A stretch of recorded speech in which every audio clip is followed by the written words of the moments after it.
Hello, that's not the best way to start, is it? That's the way to start. Hello, everybody. Welcome to another episode of the Uncanny Spirits Club. This is episode 101, hot off the heels of episode 100. If you have not seen it yet, make sure you go back and watch it because it was something different. It was definitely an experience. I'm not even going to tease about what it was because you have to see it to find out. So, um, what do we have tonight? It's late. I've already got my glasses off. Um, so I've got shaggy hair. I've got my glasses off. I've got my gray and my beard and everything, looking like a rough person. Um, this is a brand that I've tried before. This is a distiller that I've had before, but I have not had this from them. This is High West Bourbon. I have had High West Double Rye, maybe one other thing from them, but I don't think so. I think I've just had the double rye, which was really good. I've come to decide that I think I prefer rye over straight bourbons, but still, I like bourbons too.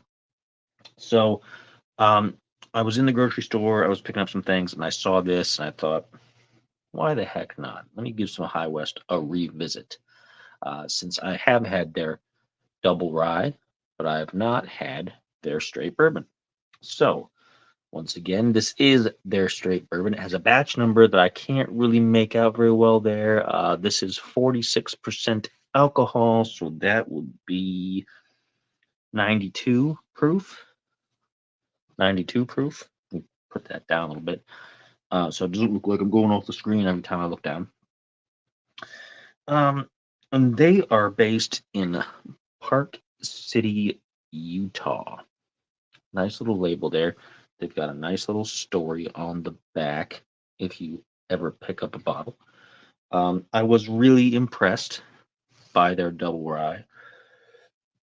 So I hope I'm as equally impressed with their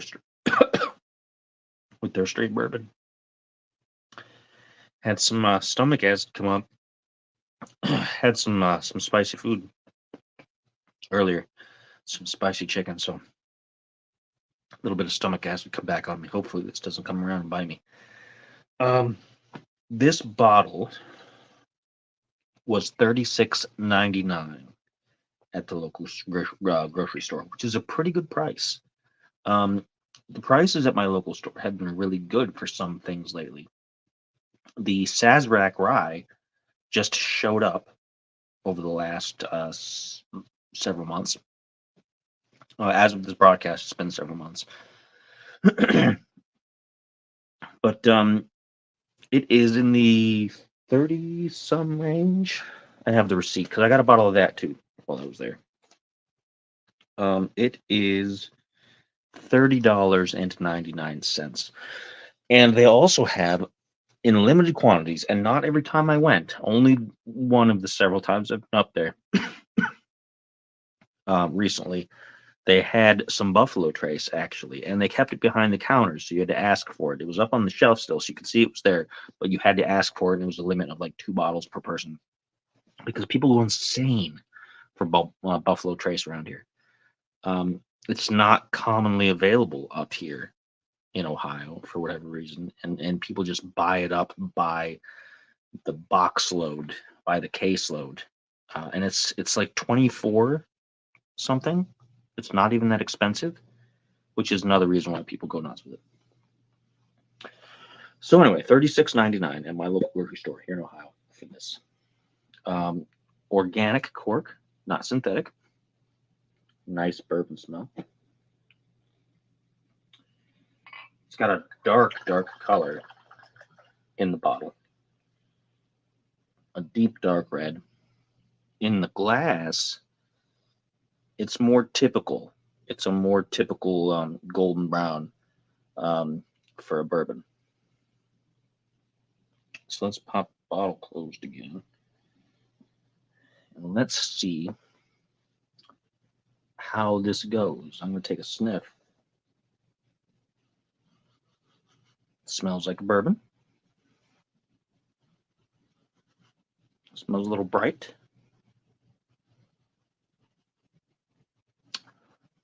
Bottoms up.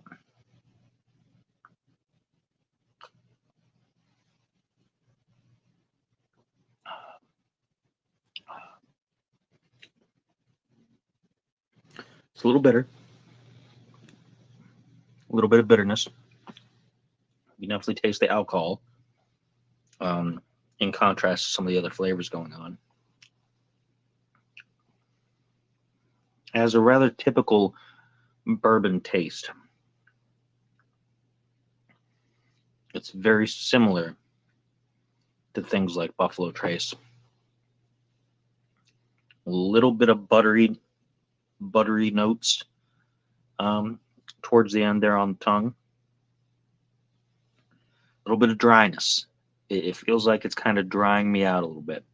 So this is one that you'd want to have with some food that has some moisture in it, some juicy foods. You don't want to have this with something dry, like a dry sandwich or something like that, or some dry chicken. You'd want it with something juicy, something that's got a lot of moisture to back it up, to kind of counterbalance this a little bit. Tiny smidgen of dried fruits in there, like some apricot and things, I think. Tiny smidgen.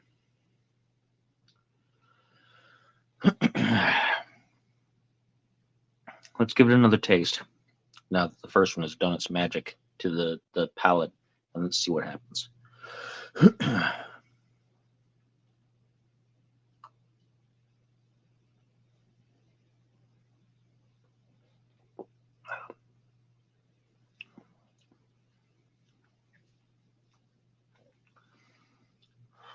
Definitely some sour fruits. Still get some of that buttery feel. Some sour pear, sour apple kind of thing. A lot of bourbony alcohol bite to it. I don't think I like this as much as I liked the rye, which is becoming pretty typical. I'm getting pretty used to the spicy, kind of fruity flavor that rye has, as opposed to what a lot of bourbons have. Although I've had some excellent bourbons, though, that I wouldn't trade for a rye if I had my choice. But I do think I prefer the double rye over this from High West. I'll have to get a bottle of the double rye to do a comparison against, because it has been a while since I've had that, but I remember really liking it. My phone is charging, otherwise I would check what video that was.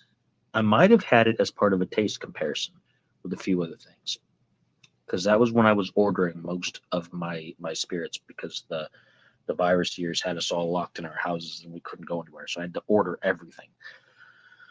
Which is when this channel got in full swing, because I couldn't get out and do anything else. So what was I going to do? Sit at home? If I'm going to sit at home and drink, I might as well videotape it for you people, right? Oh, pardon me. But yeah, it's got a bit of bite to it. Not as harsh as some other bourbons, not like a Maker's Mark or something of that nature. But flavor-wise, it could be a bit better. Again, I think I prefer the rye from them than I do the bourbon. The double rye, rather. Pardon me, that dinner from earlier is really not happy with me. The bourbon on top is probably not helping, but oh well. That's what happens. I like food. I like drink. Sometimes the two things just don't seem to mesh very well. But that's it. That is High West Bourbon, a blend of straight bourbon whiskeys from Park City, Utah. It is 46% alcohol per volume, so 92 proof. And it is $36.99 before tax, of course, here at local grocery stores in Ohio. Okay, so if you want yourself a bottle, you can get it there, or you can get it at a liquor store. I don't know if the price is going to be different. I need to go to more specific liquor stores, one for the variety, and two just to compare the pricing to see if it's different. But I think in Ohio things are regulated. I think a lot of states have that, but especially here in Ohio, um, the prices of certain goods are all regulated to the same level. So I think if you buy a bottle of bourbon of a certain distiller in one store, I think it is going to be the same price at another store, and then the same price at another store, et cetera, et cetera, et cetera, et cetera.